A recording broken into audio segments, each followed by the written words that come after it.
Hi friends, இன்றைக்கி நம்ம vegetable kurma ஆனியனே இல்லாமல் ஒரு 25 பீப்புளுக்கு எப்படி செய்யுதுன்னு பார்க்க போகிறோம். இந்த குருமாவை நீங்கள் வந்து இட்லி, தோசை, சப்பாத்தி, பரோட்டா, இடியாப்பம், வெஜ் புலாவ், கீ ரைஸ் எல்லாத்துக்குமே நல்ல காம்பினேஷனாக இருக்கும்.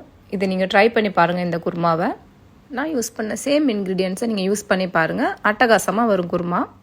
எண்ணெய் நல்லா காஞ்சதுக்கு அப்புறமா 1 cup ginger garlic paste, 1 cup coriander leaf paste ஃப்ரெஷ்ஷாக அரைச்சது அதை ஆட் பண்ணி நல்லா பச்சை வாசனை போகிற வரைக்கும் வதக்கிட்டு அதுக்கப்புறம் ஒரு 10 தக்காளியை வந்து அரைச்சி வச்சுருந்தேன். தக்காளி அரைக்கும் போதே நல்லா 10 பச்சை மிளகாவும் காஞ்ச மிளகாவும் வச்சு சேர்த்து அரைச்சிட்டேன். மசாலா ஸ்பைசஸ் மேலே கொடுத்துருக்கேன் பார்த்துக்குங்க. அது கூடவே 1/2 கப் தேங்காய், 30 முந்திரியை சேர்த்து நல்லா ஃபைன் பேஸ்ட் பண்ணி அரைச்சேன். அதை வந்து இது கூட ஊற்றி ஒரு 10 மினிட்ஸ் நல்லா கிண்டி விட்டுருங்க. அதுக்கப்புறமா வெஜிடபிள்ஸ், உங்களுக்கு தேவையான வெஜிடபிள்ஸ்னால் இதில் வந்து cauliflower, beans, chick peas, mushroom, potatoes இதெல்லாமே ஆட் பண்ணியிருக்கேன். ஆட் பண்ணி ஒரு 5 மினிட்ஸ் நல்லா வதக்குங்க. அதிலே வதக்கி விடுங்க. வதக்கி விட்டுட்டு தேவையான அளவுனா 6 லிட்டர் ஆஃப் வாட்டர் இதில் ஆட் பண்ணியிருக்கேன். ஆட் பண்ணி ஒரு 20 மினிட்ஸ் கிட்ட நல்லா கொதிக்க விடுங்க.